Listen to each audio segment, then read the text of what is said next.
நடந்தாய் வாழி காவிரி திட்டத்தை தாவேக அரசு உடனடியாக நிறைவேற்ற வேண்டும் என்று அதிமுக பொதுச் செயலாளர் இபிஎஸ் தெரிவித்திருக்கிறார். நடந்தாய் வாழி காவிரி திட்டத்தை தாவேக அரசு உடனடியாக நிறைவேற்றிட வேண்டும் என்று அதிமுக பொதுச் செயலாளர் எடப்பாடி பழனிசாமி தெரிவித்திருக்கிறார். 2019 காவிரி ஆறு அதன் துணை ஆறுகளை புத்துயிர் பெற செய்த நடந்தாய் வாழி காவிரி திட்டம் கொண்டுவரப்பட்டது. இந்நிலையில் இந்த திட்டத்தை நிறைவேற்ற வேண்டும் என்று அதிமுக பொதுச் செயலாளர் எடப்பாடி பழனிசாமி தெரிவித்திருக்கிறார். தமிழக மக்கள் விவசாய பெருங்குடிகளுக்காக மத்திய அரசின் துணையோடு உடனடியாக பணிகளை முன்னெடுக்க வேண்டும் என்றும் நடந்தாய் வாழி காவேரி திட்டத்தை தாவேக அரசு நிறைவேற்றிட வேண்டும் என்று அதிமுக பொதுச் செயலாளர் எடப்பாடி பழனிசாமி தெரிவித்திருக்கிறார். விவரங்களை செய்தியாளர் ராஜேஷிடம் தகவல்களை கேட்கலாம். ராஜேஷ், விவரங்கள் என்ன?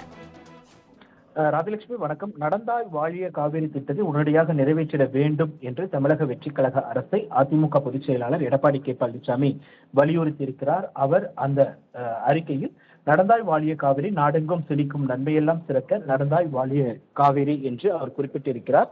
இந்த பாடலின் உந்துதலால் தமிழக காவிரி படுகைகள் வளம் பெறவும் மக்கள் நலன் பெறவும் எனது தலைமையிலான அரசு 2019ஆம் ஆண்டு தமிழகத்தில் காவிரி ஆறு மற்றும் அதன் துணை ஆறுகளை புத்துயிர் பெற செய்தல், மேம்படுத்துதல் மற்றும் மாசுபடுதல் இருந்து முழுமையாக மீட்டெடுத்தல் ஆகியவற்றை முக்கிய நோக்கங்களாக கொண்டு நடந்தாய் வாழிய காவிரி என்ற ஒரு உன்னத திட்டத்தை முன்னெடுத்தோம். இதற்காக 11,250 கோடி மதிப்பீட்டில் முதுநிலை திட்ட அறிக்கையை தயாரிக்கப்பட்டு பாரத பிரதமரிடம் நானே நேரில் வழங்கி இந்த திட்டத்தை செயல்படுத்த வலியுறுத்தினேன்.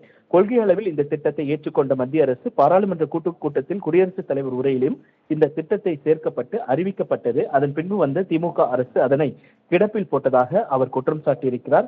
மேலும் மத்திய அரசு இந்த திட்டத்திற்கு ஒப்புதல் அளித்த உடனேயே பணிகளை துவக்கியிருந்தால் இந்த நேரம் மத்திய அரசின் நிதி பெறப்பட்டு முதற்கட்ட பணிகள் 30% முடிவடைந்திருக்கும். 5 ஆண்டில் 5 லட்சம் கோடி ரூபாயை கடனாக பெற்று வீண் விரயம் செய்த திமுக அரசு நிதியை ஒதுக்காமல் மத்திய அரசின் பங்கை பெறாமல் உன்னதமான ஒரு திட்டத்தை கிடப்பில் போட்டது என்று அவர் குற்றம் சாட்டியிருக்கிறார். மேலும் மாற்றம் ஒன்றே மாறாதது என்று சித்தாந்தத்தை நாவளவில் சொல்லி தங்களை தூய சக்தி என்று அழைத்துக் கொண்டு தமிழகத்தில் மாற்றம் கொண்டு வருவோம் என்ற முழக்கத்தோடு ஆட்சியில் அமர்ந்துள்ள தமிழக வெற்றிக் கழக அரசு தமிழக மக்களுக்காக, விவசாய பெருங்குடி மக்களுக்காகவும் புதிதாக எதையும் செய்ய வேண்டிய அவசியமில்லை.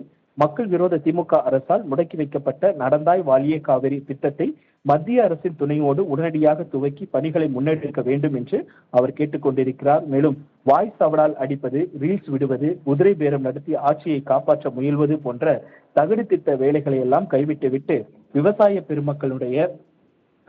பெருமக்களுடைய அந்த நடந்தாய் குடிநீர் தேவைகளை பூர்த்தி செய்யும் நடந்தாய் வாழிய காவிரி திட்டத்தை செயல்படுத்துமாறு தமிழக வெற்றிக் கழக அரசின் கனவுலக முதலமைச்சரை வலியுறுத்துகிறேன் என்று அவர் அந்த அறிக்கையின் வாயிலாக குறிப்பிட்டிருக்கிறார்.